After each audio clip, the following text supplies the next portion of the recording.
देखो इस साल का बैलन डोर रेस एक्चुअली में किसी रोलर कोस्टर से कम नहीं था। जैसे जैसे सीजन आगे बढ़ते जा रहा था वैसे वैसे कंफ्यूजन और बढ़ते जा रहा था, क्योंकि इस साल कोई एक प्लेयर नहीं बल्कि कई सारे ऐसे प्लेयर है जो सच में बैलन डोर डिजर्व करते हैं, और उनमें से कोई एक प्लेयर चूज करना मतलब।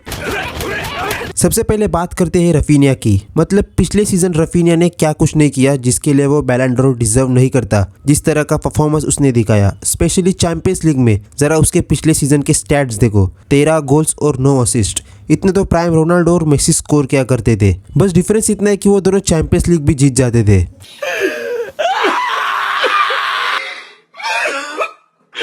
अगर रफीनिया इस सीजन बार्सिलोना के साथ चैंपियंस लीग जीत जाता, जो कि वो ऑलमोस्ट बहुत नज़दीक था, तो मुझे नहीं लगता कि आज के टाइम पर हमें इस टॉपिक पर डिस्कशन करने की भी ज़रूरत थी कि कौन ये अवार्ड डिजर्व करता है।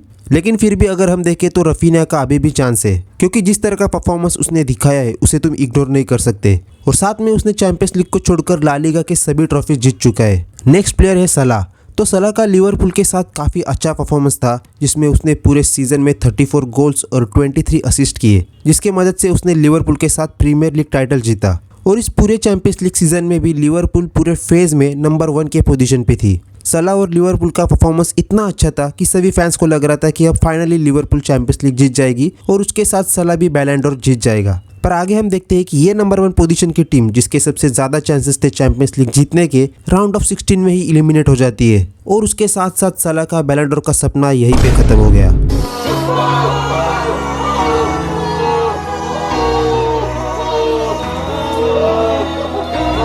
अब बात करते हैं डेम्बेले की। अगर कुछ टाइम पहले आपसे कोई कहता कि डेम्बेले वो प्लेयर है जो हालैंड और एम्बापे से पहले बैलन डोर जीतेगा, तो क्या तुम उसकी बात मानते? तुम्हें पता है डेम्बेले ने 2023 सीजन में सिर्फ 6 गोल स्कोर किए थे, सिर्फ 6, और इस सीजन में 35 गोल्स और 16 असिस्ट, जो कि काफ़ी अच्छे स्टैट्स है और एक बहुत बड़ा जंप है पिछले साल से। लेकिन इसके साथ एक चीज़ है जो डेम्बेले को बाकी के प्लेयर से इस लिस्ट में आगे रखती है कि उसने PSG के साथ ना ही सिर्फ चैंपियंस लीग जीती, उसके साथ उन्होंने ट्रेबल भी जीत लिया, जो कि बहुत बड़ी अचीवमेंट है किसी भी क्लब के लिए। और बैलन डोर जीतने के लिए इंडिविजुअल परफॉर्मेंस के साथ साथ तुमने अपने क्लब या नेशन के साथ कितनी ट्रॉफी जीती है, ये फैक्टर भी बहुत इंपॉर्टेंट है। तो इस वजह से आई थिंक डेम्बेले ये ट्रॉफी 100% डिजर्व करता है, क्योंकि वो बैलन डोर के सभी क्राइटेरिया को कंप्लीट करता है। अब देखो एक बात तो है, सबको पता है कि भले चाहे कोई भी जीते, एंड में कंट्रोवर्सी होना तो फिक्स है, जो कि हर साल होती है। लेकिन इस साल बात थोड़ी अलग है, क्योंकि इस टाइम बार्सिलोना के प्रेसिडेंट ने पहले ही कहा है कि अगर इस साल कोई बैलन डोर डिजर्व करता है तो वो है बार्सिलोना के प्लेयर्स, यामाल या फिर रफीनिया।